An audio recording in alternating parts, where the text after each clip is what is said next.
person telling you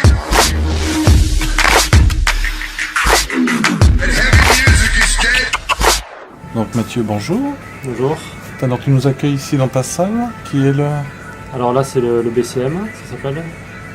Et en fait c'est pas ma salle, c'est une salle commerciale qui accueille l'Académie sportive Montpellier de billard, donc notre association de billard. Qui comporte quoi comme billard? On voit un peu de snooker, de français. Non, la particularité de cette salle, on va dire, c'est qu'il y a 3 associations. Il y a une association de pool, donc la nôtre, une association de snooker et une association de billard français. Sachant que on se débrouille pour toutes les associations, on fait profiter de ce que font les autres associations. Et il y a à peu près combien de billards dans la salle là? Donc il y a 4 snookers, il y a 8 poules, 2 français et un américain. Et vous avez à peu près combien de licenciés dans votre club? Alors on a 60 adhérents dans l'association au niveau pool. Dans les 60 adhérents, tous ne sont pas licenciés parce que c'est un peu compliqué. Comme on a accueilli dans un club commercial, forcément c'est un petit peu différent.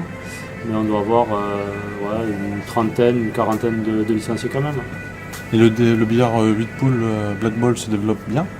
Il y a de l'espoir De l'espoir, disons que actuellement avec mon ami on s'occupe du championnat régional qu'on a repris depuis 2 ans. C'était un petit peu en train de couler, on va dire. Il y avait plus que 25 joueurs dans les compétitions régionales. Actuellement on est remonté l'année dernière jusqu'à plus de 60 joueurs. Et là ça a redescendu un petit peu, mais on est quand même entre 40 et 50 joueurs aux compétitions. Donc ça peut paraître faible par rapport à d'autres régions, je pense. Mais pour nous c'est beau parce que déjà c'est remonté. Et il y a quelques jeunes de la relève? La relève, non, pas spécialement. Non, c'est comme sur les tournois nationaux en fait. On devient tous un petit peu vétérans, à mesure il y a de plus en plus de vétérans. Donc non, la relève il n'y en a pas beaucoup, on essaie de faire venir, là on fait venir des centres aérés de Montpellier, etc. Où on a des jeunes de 10-12 ans qui viennent, etc. en espérant en prendre un petit pourcentage qui vont continuer. D'accord. Et donc tu organises aussi le TN de Palavas-les-Flots, le TN3. Oui.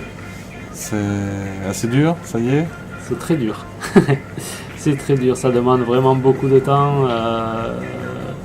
On va dire qu'au début c'est Céline, donc mon amie, qui a voulu le faire.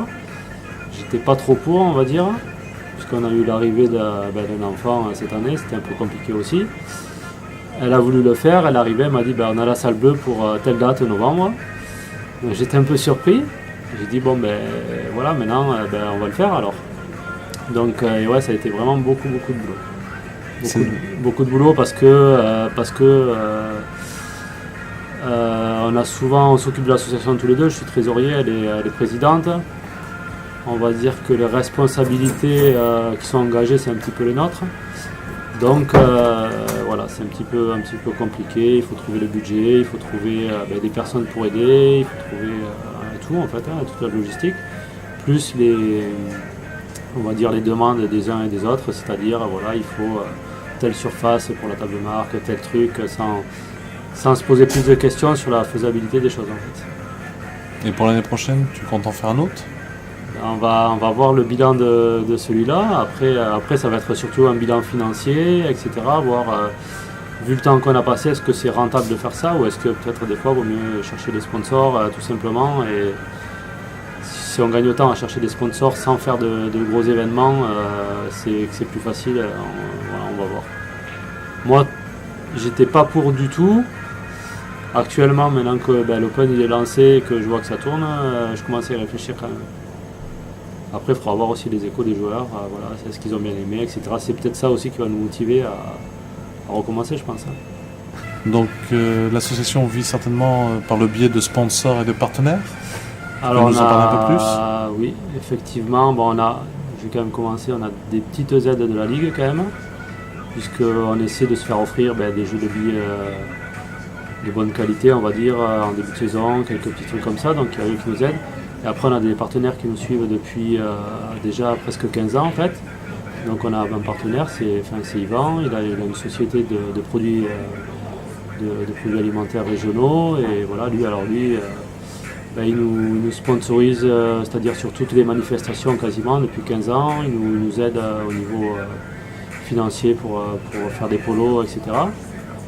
Et là, depuis quelques années, on a deux partenaires principaux qui sont arrivés. Donc c'est Jean-Baptiste, avec c'est un magasin de téléphonie, et Nuno qui a une entreprise de maçonnerie. Voilà, on a eu, on va dire c'est les trois gros partenaires, sachant qu'il y en a un qui nous suit quand même depuis plus de 15 ans dans tout ce qu'on fait. Il s'investit, il nous offre des produits, il fait pas mal de choses pour nous. Donc c'est important de les remercier, puisque c'est des partenaires dans le billard. On n'en a pas non plus beaucoup, autant dans le foot on peut en avoir, mais dans le billard c'est quand même sympa, quoi. Voilà. Get down, get down, get down. If you wanna party, Get on the dance floor, dance floor, dance floor. if you wanna party.